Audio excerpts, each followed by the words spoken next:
ఇళ్లలో తల్లులు దిష్టి తీస్తూ ఉంటారు పిల్లలకి. తెలుసుగా మనలో చాలా మందికి. ఇప్పుడు సపోజ్ పిల్లోడు సైకిల్ తొక్కలేక హ్యాండిల్ బ్యాలెన్స్ చేయలేక కింద పడి దెబ్బ తగిలించుకున్నాడు అనుకోండి, సాయంత్రం అయ్యేసరికి తల్లి ఇరుగు దిష్టి పొరుగు దిష్టి అని గిరగిర తిప్పి తుతు అనేస్తుంది. అది అమ్మ ప్రేమ. అంటే ఆ పిల్లోడు స్కిల్ సెట్ ఇంప్రూవ్ కావాల్సి ఉంది, వాడు బ్యాలెన్స్ చేయలేకపోతున్నాడు, ఇవన్నీ ఆమె ఆలోచించదు. ఆమె పరిధిలో విషయాలు కాదు, ఆమెకి తెలిసిందల్లా ప్రేమించడం. ఆ తర్వాత ఆ పిల్లోడికి ధైర్యం ఇచ్చేందుకు దిష్టి తీసేయటం. దిష్టి తీయడం అంటే సైకలాజికల్ కదా. నీకు దిష్టి పోయింది అంటే వాడికి మానసికంగా ధైర్యం వస్తుంది అని తల్లులు ఇలా చేస్తుంటారు. సరే, ఆ దిష్టి కూడా అలా ఉంచండి. ఇప్పుడు రాజకీయాల గురించి మాట్లాడదాం. రాజకీయాల్లో కూడా అసలు విషయాన్ని అడ్రస్ చేయకుండా ఏదైనా సంక్షోభం వచ్చినప్పుడు, సమస్య వచ్చినప్పుడు, సవాల్ వచ్చినప్పుడు ఎదుటోళ్ల మీద తుతు అనేసి ఆరోపణలు చేసేసి చేతులు దులుపుకోవచ్చా? అలాంటి అటెంప్ట్స్ తో సమస్య పరిష్కారం అవటం పాసిబులేనా? ఎందుకంటున్నానో తెలుసా ఈ మాట? ఇదిగో చూడండి, ఈనాడు పేపర్ ఫ్రంట్ పేజ్ లో ఇదిగో ఇంత పరిచింది ఐటమ్. ఇదిగో కూటమి పార్టీల సంయుక్త ప్రకటన అని ఇలా ఒక నోట్ సర్క్యులేట్ అవుతా ఉంది కదా. ఇప్పుడు ఆ నోట్ చూసినా, ఆ వార్త చూసినా కానీ దేవుడికి ఉత్తరం రాయటం అంటారే, ఆ మాట గుర్తొచ్చింది. దేవుడికి ఉత్తరం అంటే అందులో కష్టాలను ఏకరవ పెట్టుకోవటమే ఉంటుంది. దానికి సొల్యూషన్స్ ఎవరు చెప్పాలి, ఎవరిని ఇండికేట్ చేస్తున్నట్టు ఏం ఉండదు కదా. ఈ కూటమి సంయుక్త ప్రకటన కూడా రాజకీయాలు అర్థమవుతున్న వాళ్ళకి, సొంత పార్టీలోనో సొంత కూటమిలోనో ఉన్న వాళ్ళకి, గ్రౌండ్ రియాలిటీ తెలిసిన వాళ్ళకి అలాగే అనిపిస్తాం. ఇంతకీ సంయుక్త ప్రకటన ఎందుకు చేశారు, అసలు ఇమ్మీడియట్ రీజన్ ఏంటి తెలిస్తే గనక చాలా విషయాలు మన కళ్ళ ముందుకు వస్తాయి. అదేదో కూటమి అంతర్గత వ్యవహారమో పొలిటికల్ సర్దుబాటో కాదు, అందులో రాష్ట్ర ప్రయోజనాలు, జనం సమస్యలు కూడా ఉన్నాయి. అందుకోసమే నేను నింపాదిగా ఆ ఇష్యూ చాలా రోజులుగా బర్న్ అవుతా ఉన్నా కానీ ఇంత టైం తీసుకుని చెప్తా ఉన్నా. అది చూస్తే గనక దిష్టి టెక్నిక్లు రాజకీయాల్లో పనిచేస్తాయా లేదా, దేవుడికి ఉత్తరం రాసినట్టుగా ఇలా ఎందుకు చేస్తున్నారు అసలు అనే పాయింట్స్ మనకు అర్థమవుతాయి. మరి చెక్ చేద్దామా?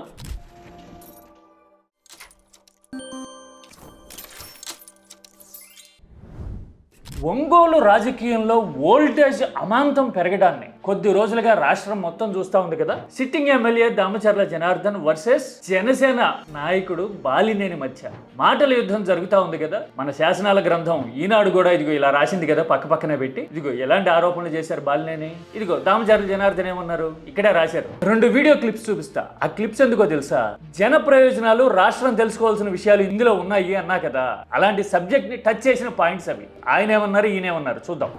ఇసుక నాకు సంబంధం లేదంటాడు. మరి 5,000 ఇసుక చచ్చిపోతున్నారా జనాలు. నువ్వు రా, ధైర్యం ఉంటే రా, వచ్చి మా ప్రమాణం చేయి. కోవట్టుగా వైసీపీ వాళ్ళు పనిచేస్తున్నాడు అన్నాడు. పార్టీ మారాడు కాబట్టి సరిపోయింది, లేకపోయింటేనా అందరు అబ్బా కొడుకులు ఇద్దరిని లోపలికి వేసి ఉండేవాడిని నేను. చూశారుగా, ఇసుక గురించి బాలినేని చేసిన కామెంట్ మీద ఒంగోలే కాదు ఓవరాల్ గా ఏపీని అడిగినా ఏం చెప్తుంది సమాధానం? మరి అలాంటి టాపిక్ మీద అదేదో అంతర్గత సర్దుబాటు అన్నట్టుగా ఎవ్వరూ మాట్లాడకుండా నిప్పుల మీద దుప్పటి కప్పడం అనే సామెత ఉంటుంది. అలాగా కవరప్ చెయ్యాలి అనుకునే అటెంప్ట్స్ పనిచేస్తాయా? నిప్పుల మీద దుప్పటి కప్పామనుకోండి ఏమవుతుంది? నిజాలు కూడా నిప్పు లాంటివే కదా, అంతే కదా. పైగా దామచర్ల జనార్దన్ ఏమన్నారు చూశారు కదా, ఆయన వైసీపీ ఏజెంట్ గా పనిచేస్తున్నారు అని కొట్టిపారేశారు. చెప్తే కాదు లేదు నిరూపించు లాంటి సవాళ్లు ఎక్కడ ఆ ఆరోపణకు సంబంధించి చేయలేదు కదా. అందుకోసమే ఒంగోలే కాదు ఓవరాల్ గా ఏపీ కూడా ఆ కామెంట్ లో నిజమేంతో వాస్తవం ఏంటో, ఏ నియోజకవర్గంలో అయినా ఇసుక రీచ్లు ఉన్న నియోజకవర్గాల్లో ఏం జరుగుతుందో, అసలు ఇసుక తెచ్చుకోవాలంటే కొనుక్కోవాలంటే ఎలాంటి పరిస్థితి ఉందో ప్రతి కుటుంబానికి, ప్రతి వ్యక్తికి తెలుసు కదా. ఇసుక అంటే ఇవాళ రేపట్లో ప్రతి ఒక్కరికి సంబంధించిన విషయం కదా. మరి అలాంటి టాపిక్ మీద అసలు ఇతమిద్దంగా అంటారే స్పెసిఫిక్ గా సమాధానం గానీ కౌంటర్ గానీ పిలిచి మాట్లాడడం లాంటివి గానీ ఎందుకు జరగలా? ఇది ఒక పాయింట్.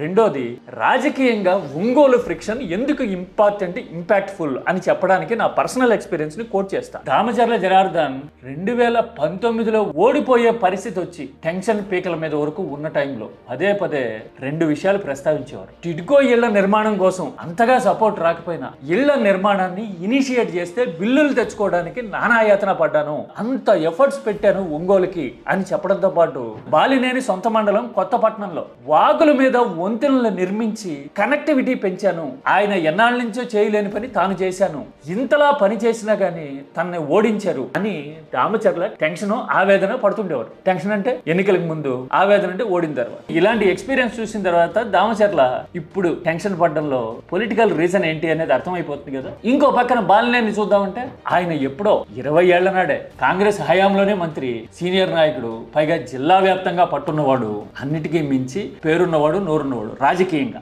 ఆరోపణలు ఎన్నైనా చేసుకోండి, మరి అలాంటి నాయకుడికి జనసేన నాయకత్వం బుజ్జగించడం కానీ సమాధానపరచడం కానీ చేయగలదా? సమాధానం ఏంటనేది మీకు కూడా తెలుసు. మరి ఇలాంటి పరిస్థితుల్లో కేవలం అసలు ప్రకటనలు చేయొద్దు అని 2 పార్టీల నాయకత్వాలు ఆదేశించినాయి అని పేపర్లో రాయించేసి సరిపెట్టేసినాయి నాయకత్వాలు. పైగా అలాంటి ప్రకటన వచ్చిన 1-2 రోజులకి ఇదిగో ఇలా కూటమి పార్టీల సంయుక్త ప్రకటన అని చేయడం చూస్తే ఇదేంటి అసలు విషయాలు, గ్రౌండ్ రియాలిటీస్, పొలిటికల్ ఆర్గ్యుమెంట్స్, పార్టీల మధ్య, నాయకుల మధ్య, నియోజకవర్గాల స్థాయిలో ఉన్న పెరుగుతున్న ఫ్రిక్షన్ గురించి అడ్రస్ చేయకుండా, మాట్లాడకుండా సోషల్ మీడియా మీద పడుతున్నారంటే సోషల్ మీడియాలో ఎవరో ఏదో చేసేస్తున్నారు అని చెప్పేసి చేతులు దులుపుకోవాలని ఎందుకు అనుకుంటున్నారు అని ఎవరికైనా అనిపిస్తుంది కదా.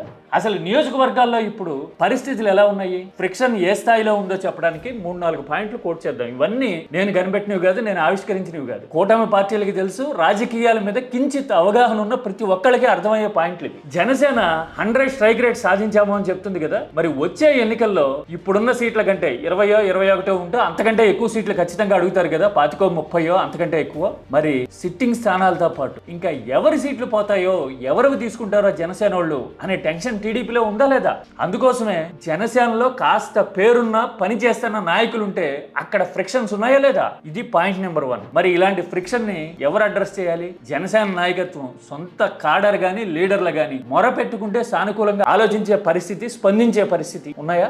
సమాధానం మీకు తెలుసు, నేను చెప్పక్కర్లా. రెండోది, ఎమ్మెల్యేల మీద కూటమి పార్టీల నాయకుల్లోనూ కార్యకర్తల్లోనూ ఎలాంటి అభిప్రాయం ఉంది అనేది ర్యాండమ్ గా ఎక్కడ చూసినా గానీ తేటతెల్లం అయిపోతా ఉంటుంది. ప్రత్యక్షంగా పరోక్షంగా బయటపడుతూనే ఉంటుంది. ఓపెన్ గా మాట్లాడుతుంటారు కదా.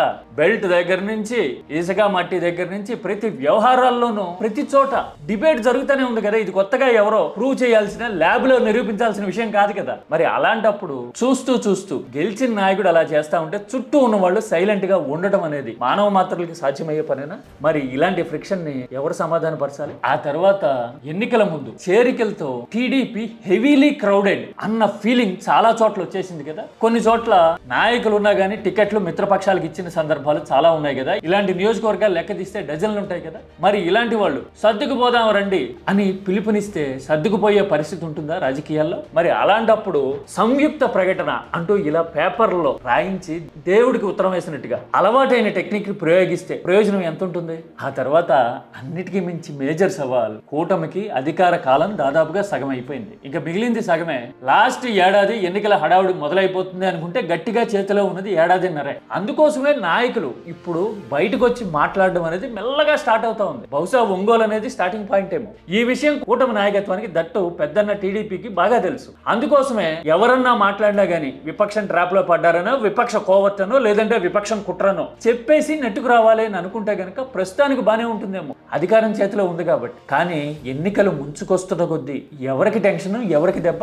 మరి ఇలాంటి ఇష్యూస్ ని ఇప్పుడు 3-4 చెప్పాను నేను. ఇంకా చాలా ఉంటాయి గ్రౌండ్ లో, మనం చూడొచ్చు, వినొచ్చు, చర్చించవచ్చు అరుగుల మీద కూర్చుని. పార్టీలకైతే స్వయంగా తెలిసి ఇవన్నీ 100%. జనంలో ఎప్పుడైనా చర్చ జరుగుతూ ఉంది, ఆరోపణలు ఎస్కలేట్ అయిపోతా ఉన్నాయి, నష్టం జరుగుతూ ఉంది అనుకున్నప్పుడు ఇదిగో ఇలాంటి ప్రకటనలు చేసేసి ఫలానా వాళ్ళ కుట్ర, వాళ్ళ ట్రాప్ లో పడొద్దు అని ఎదుటోళ్ల మీదకి ఎంతకాలం నెట్టుకొస్తాం? నిజానిజాలంటే మన అంతరాత్మకి తెలుసు, మన కార్యకర్తలకు తెలుసు, అన్నిటికీ మించి ప్రజలకు తెలుసు కదా. తెలిసినప్పుడు చర్యలు తీసుకోవడం, స్పందించడం, ప్రాపర్ యాక్షన్ ఉండటం లాంటివి చేయగలిగితే గనక ఎవరికి లాభం, ఎవరికి ప్రయోజనం? కాస్త కూస్తో నష్ట నివారణ ఎవరికి మేలు చేస్తుంది? టీడీపీకి, కాస్త కూస్తో మిగతా కూటమి పార్టీలకే కదా. పైగా ఏపీ లాంటి రాష్ట్రంలో యాంటీ ఇన్కంబెన్సీ కుప్పలు తెప్పలుగా ఎదురొచ్చే పరిస్థితి కదా. ప్రతి 5 ఏళ్లకి ఒకసారి ప్రభుత్వాలను మార్చుకుంటున్న అలవాటున్న రాష్ట్రం మంది. మనం ఎంత ప్రచారాలు చేసినా, మెయిన్ స్ట్రీమ్ మీడియా మన చేతుల్లోనే ఉన్నా గానీ మనం ఇంకా కంగారు పడుతున్నాం. సోషల్ మీడియా గురించి ఉలిక్కిపడి ఇలాంటి లేఖలు, సంయుక్త ప్రకటనలు రిలీజ్ చేస్తున్నాము అంటే టెన్షన్, అభద్రత ఏ స్థాయిలో ఉన్నట్టు? మరి అభద్రత ఎదుటోళ్ళ మీద ఆరోపణలు చేసి చేతులు దులుపుకుంటే పోతుందా? కాస్త కోస్తో సాలిడ్ గా చర్యలు తీసుకోవాలి, సమన్వయం సాధించాలి అని ప్రయత్నం చేస్తే ప్రయోజనం ఉంటుందా? సమాధానం ఏది? దిష్టి టెక్నిక్ తల్లులకు సూట్ అవుతుందేమో, పార్టీల్లో రాజకీయాలకు సూట్ అవుతుంది. అవునా కదా? మీరైతే ఏమంటారు? కుంపటి వెలిగినా కూడా ఎదుటోళ్ళ మీద ఆరోపణలు చేసి నెట్టుకొచ్చేద్దాం అనుకునే ధోరణి చూస్తే రాజకీయంగా ఎలా అర్థం చేసుకోవాలి? కామెంట్ సబ్జెక్ట్ ఓరియంటెడ్ గా, ప్రాక్టికల్ గా, అన్నిటికీ మించి పార్లమెంటరీ లాంగ్వేజ్ లో మాత్రమే చేయండి. ఎందుకంటే key talks thought provoking medium, ఆలోచనల గురించి మాత్రమే ఇక్కడ చర్చ జరుగుతుంది.